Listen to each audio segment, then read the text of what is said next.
We have seen the trouble in Israel during the time of the judges and the great wickedness that was prevalent in Israel through this time.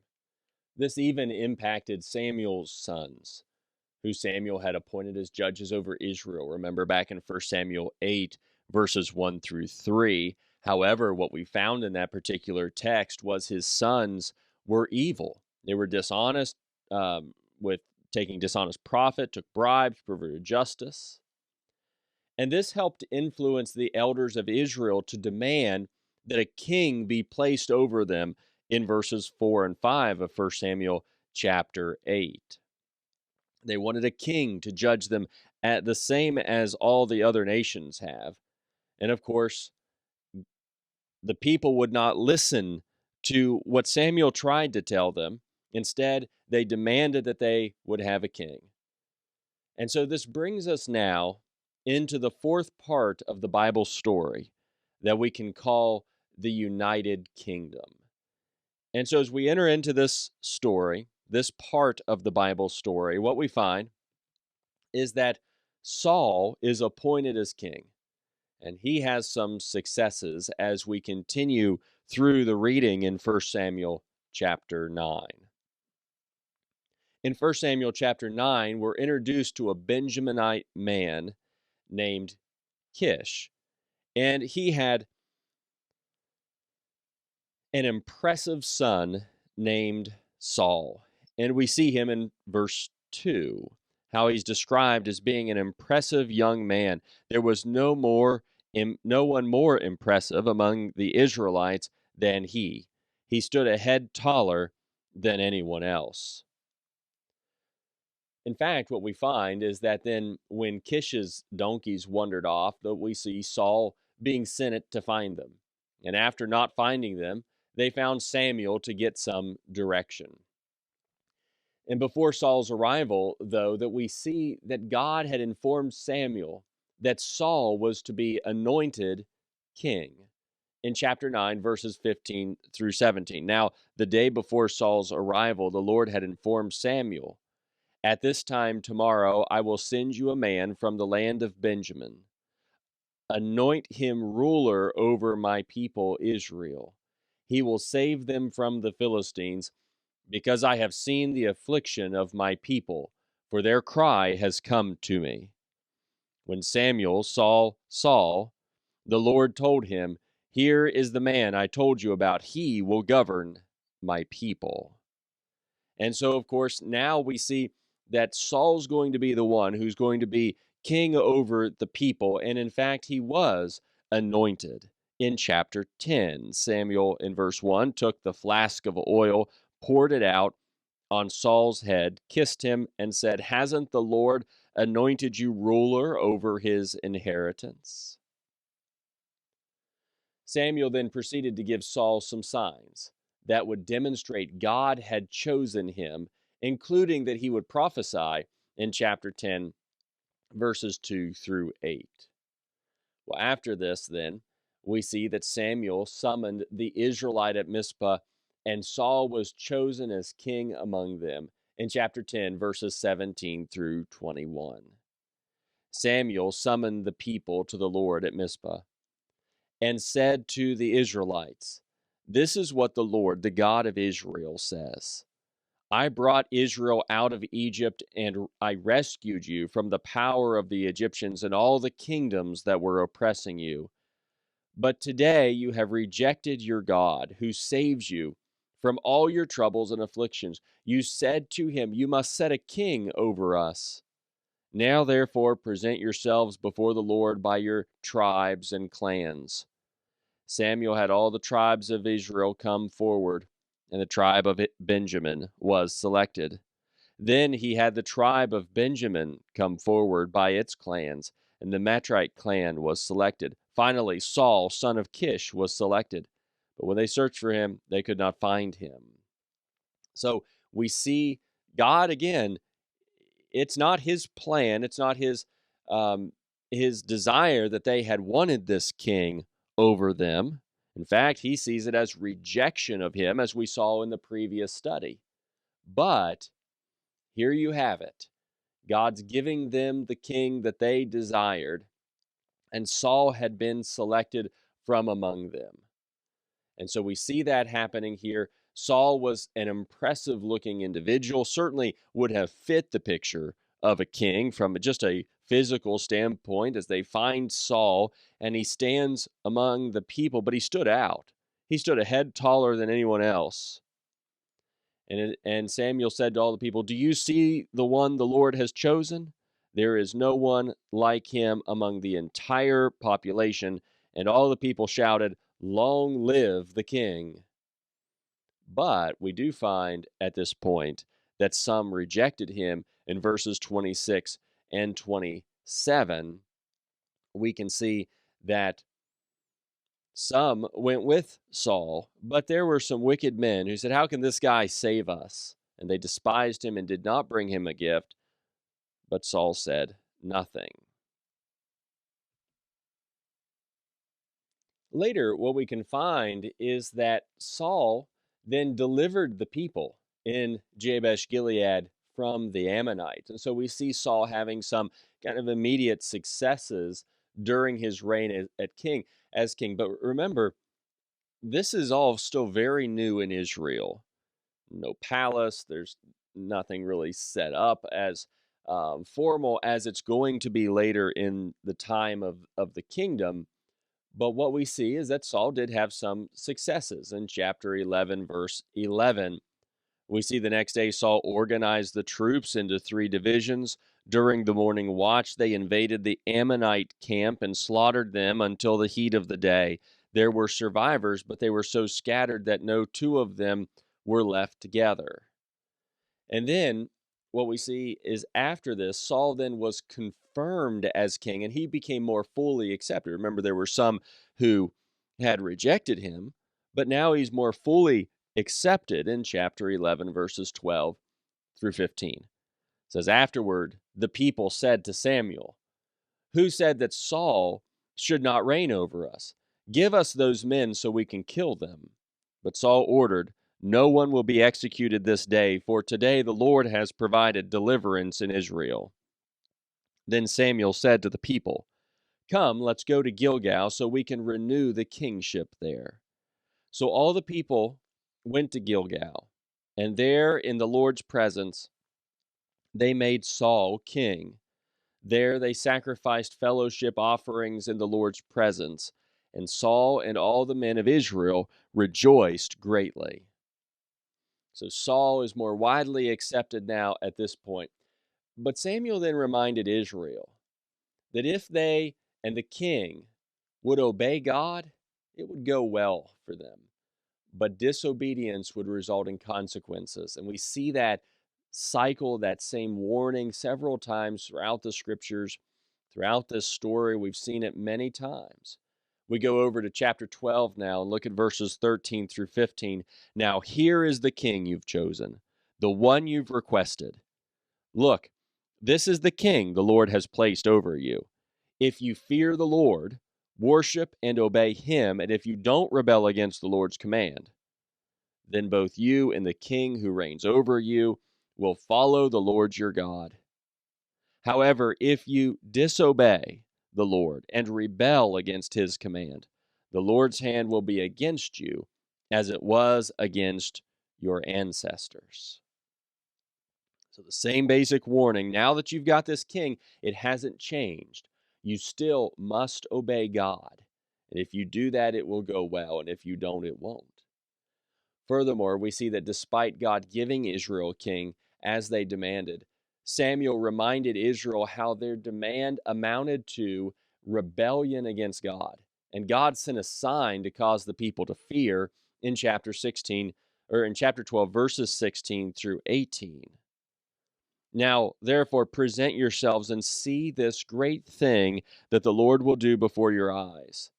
Isn't the wheat harvest today? I will call on the Lord, and he will send thunder and rain, so that you will recognize what an immense evil you committed in the Lord's sight by requesting a king for yourselves." Samuel called on the Lord, and on that day the Lord sent thunder and rain, and as a result, all the people greatly feared the Lord and Samuel. Again, reminder They have committed immense evil in the Lord's sight. They've rejected him as king. But despite all their wickedness, God was not going to abandon his people. Verse 22. The Lord will not abandon his people because of his great name and because he is determined to make you his own people. So after Saul is appointed as king and he's got these early successes, we quickly see in the Bible story that Saul is rejected as king. Although Saul did well in the early part of his reign, the scriptures demonstrate how Saul disobeyed God on a couple of occasions that turned the trajectory of his kingdom. In fact, what we see early on is that the person that we see Saul being when he's appointed as king, anointed as king, is different than the person we see Saul then becoming as we continue through the record of his life.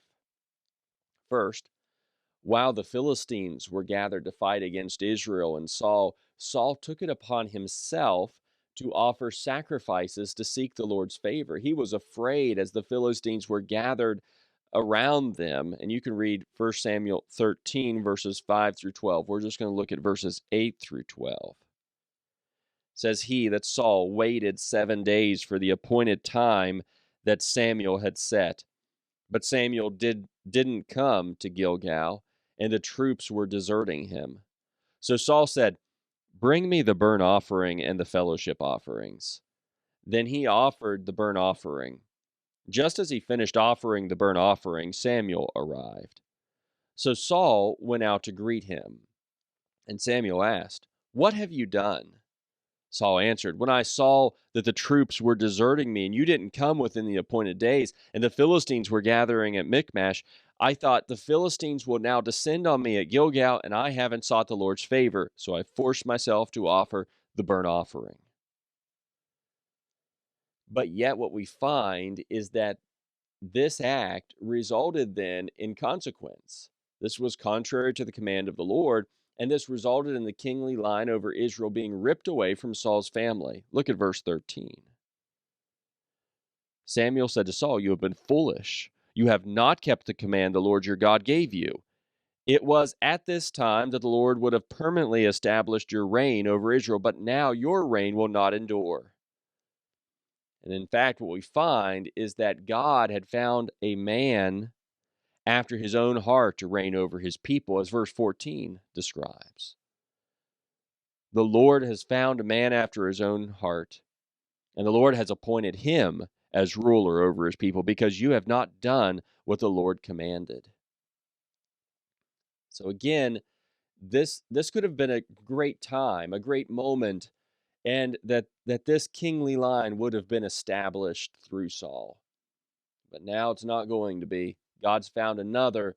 He knows of another who has a heart that's like his. But despite this, we do see that Saul still had some successes as king in the form of victory over the enemies at various points. In chapter 14, for example, verses 47 and 48, kind of some summary of his kingship. When Saul assumed the kingship over Israel, he fought against all his enemies in every direction. Against Moab, the Ammonites, Edom, the kings of Zobah, and the Philistines. Wherever he turned, he caused havoc. He fought bravely, defeated the Amalekites, and rescued Israel from those who plundered them. So there were some good things that happened during Saul's reign.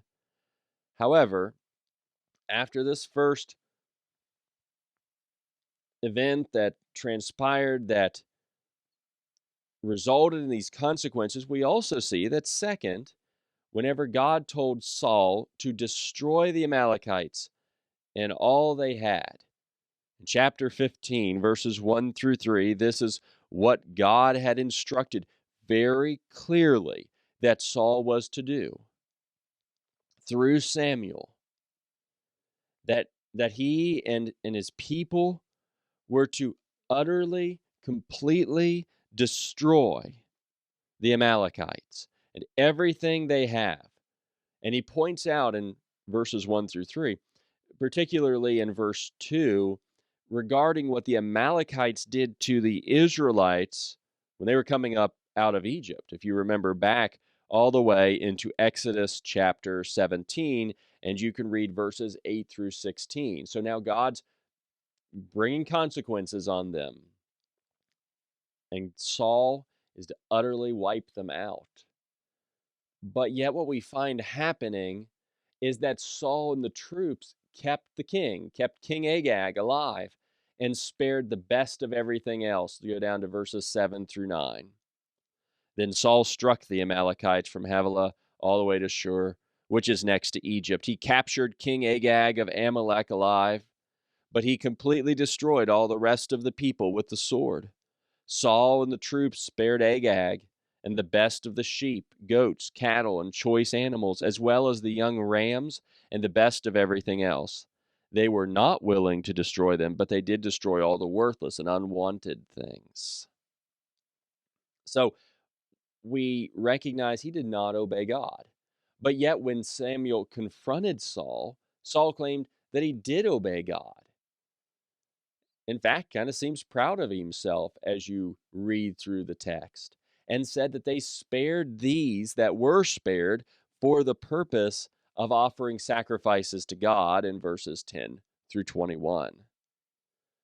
But despite this, despite the seemingly good intentions of saving these to sacrifice to God, despite this, Samuel demonstrated Saul's disobedience, and Saul was rejected as king. Let's read in verses 22 now through verse 29. Then Samuel said, "Does the Lord take pleasure in burnt offerings and sacrifices as much as in obeying the Lord? Look, to obey is better than sacrifice. To pay attention is better than than the fat of rams. For rebellion is like the sin of divination, and defiance is like wickedness and idolatry. Because you have rejected the word of the Lord, he has rejected you as king." Saul answered Samuel, "I have sinned. I have transgressed the Lord's command and your words. Because I was afraid of the people, I obeyed them. Now, therefore, please forgive my sin and return with me so I can worship the Lord."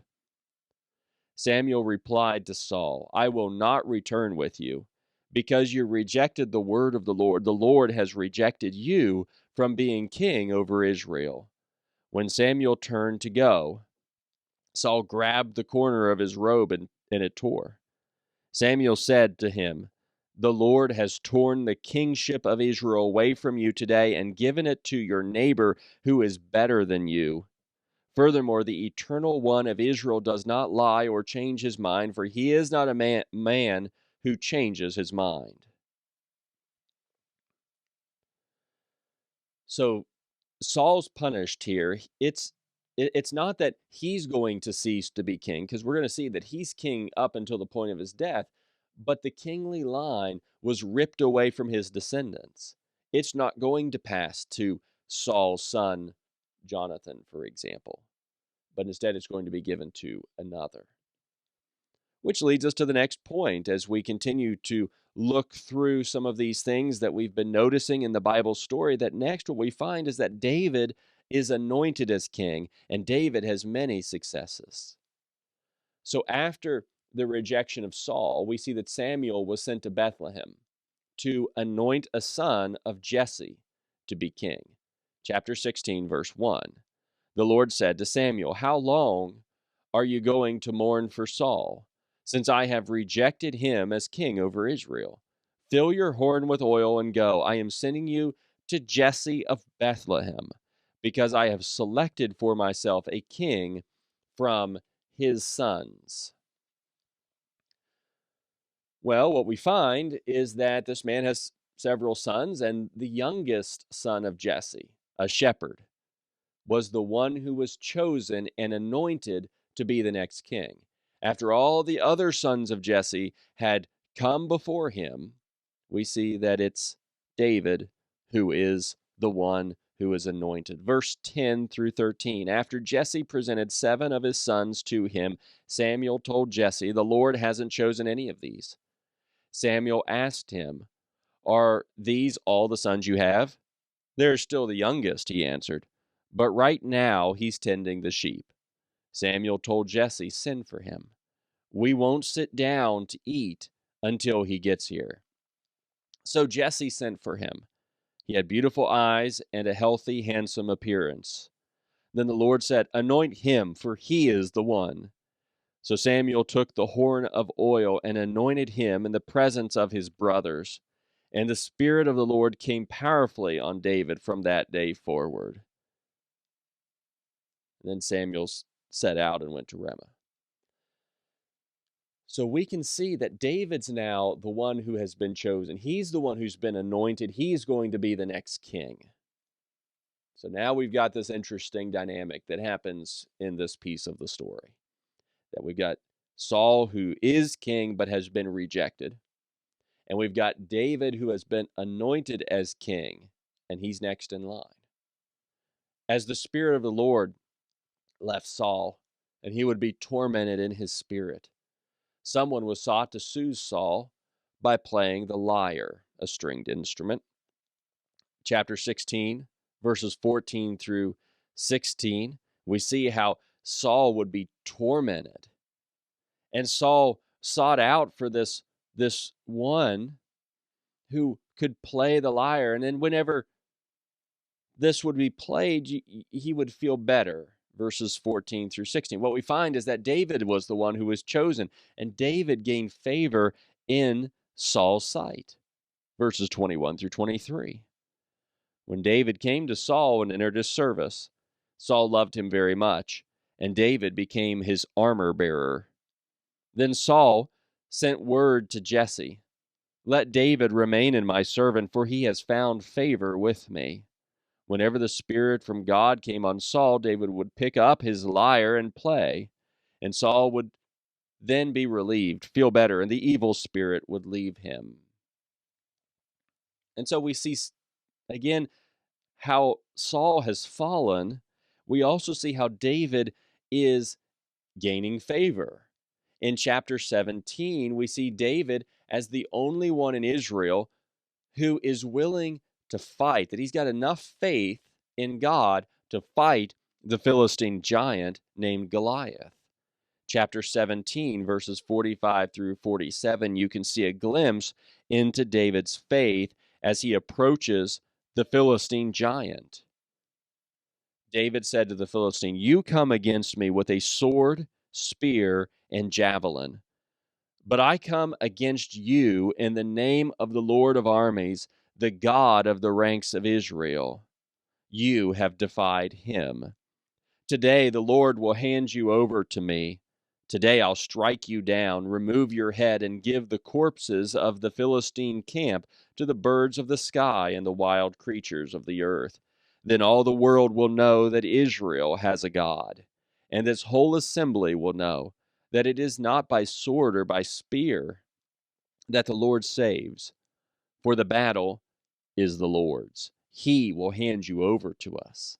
So there's David's great faith. And then what happens in verses 48 through 51? Again, against this great giant and champion of the Philistines.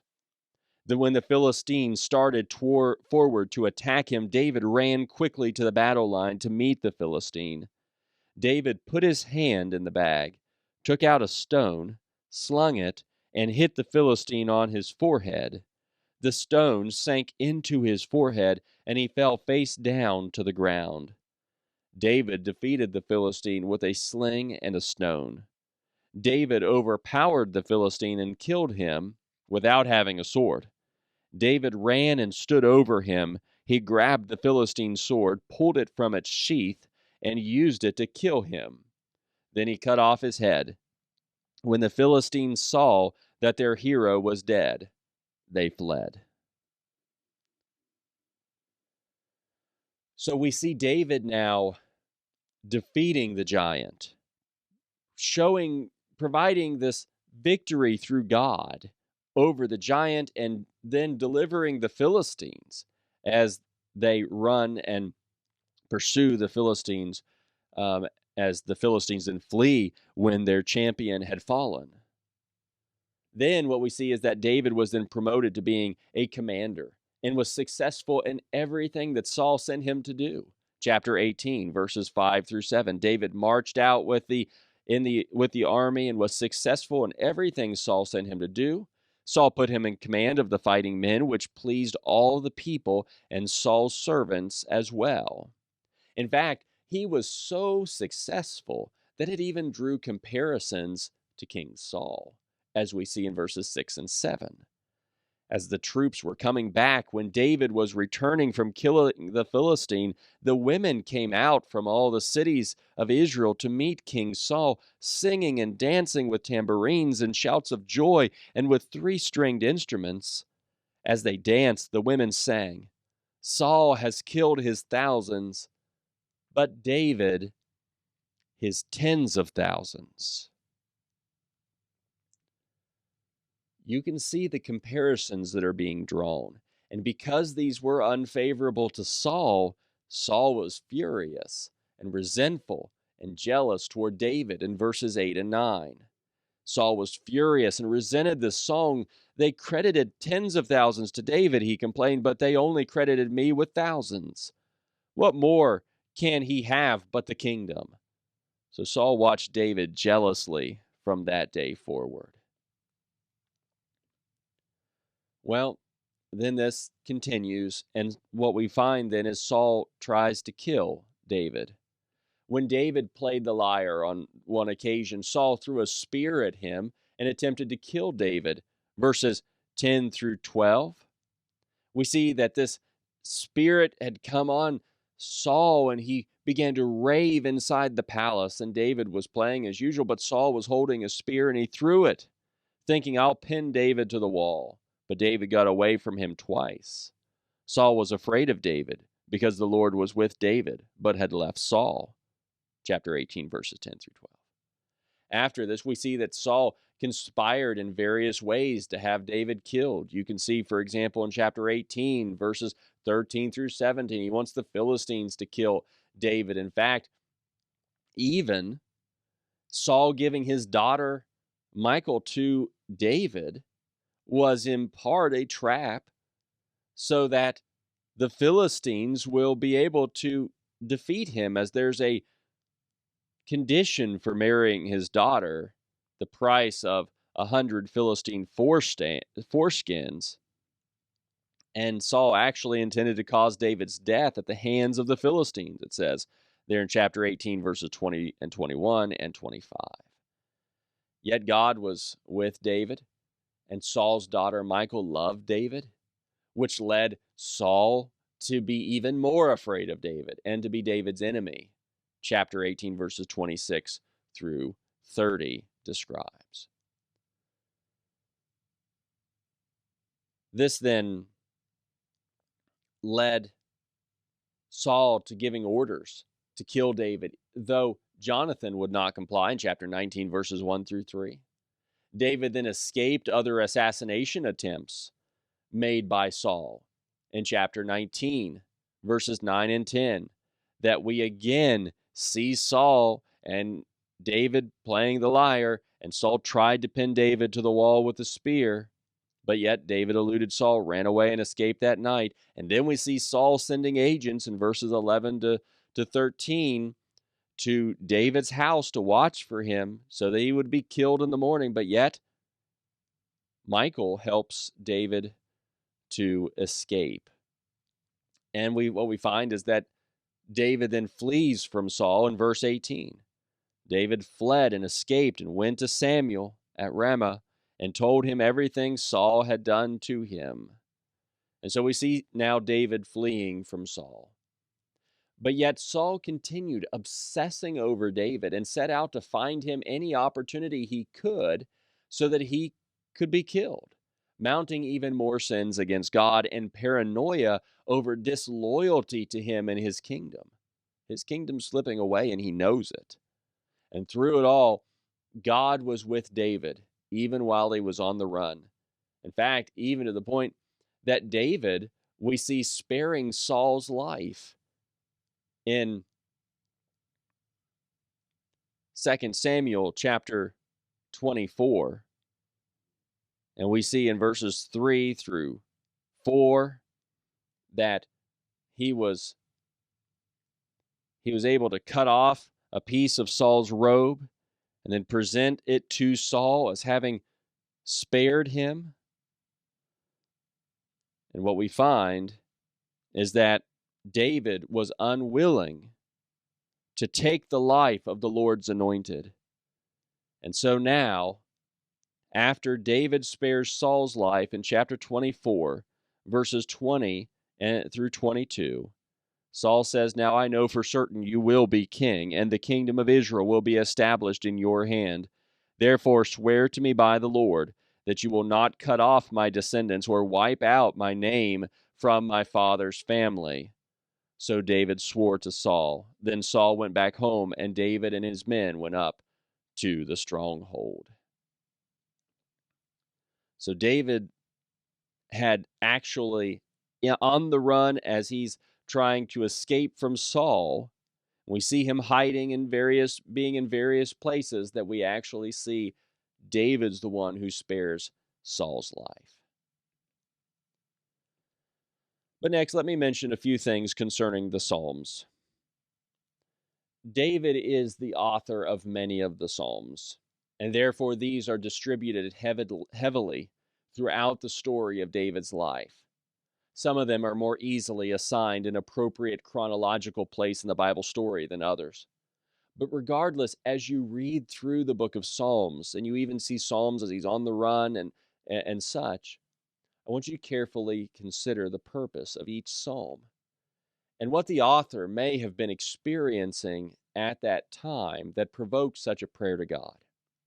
One of the common psalms that perhaps would help us to just get a little glimpse as we think about these, and we've been talking about David, who has been a shepherd, is of course what is called the shepherd psalm in Psalm 23. The Lord is my shepherd. I have what I need. He lets me lie down in green pastures. He leads me beside quiet waters. He renews my life.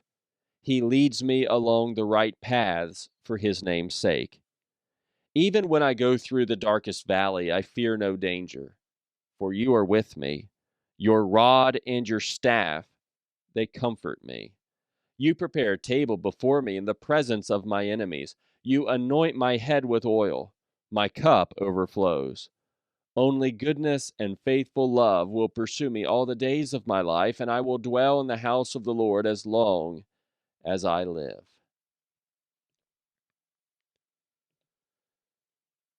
Well, as we close, the Israelites have been given their first king. And while Saul began his reign well, he's now been rejected by God, and David has been selected to replace him. However, David has now been on the run from Saul, and Saul continues to live. And we will watch to see how God brings down Saul's kingdom and gives it to David in the coming chapters.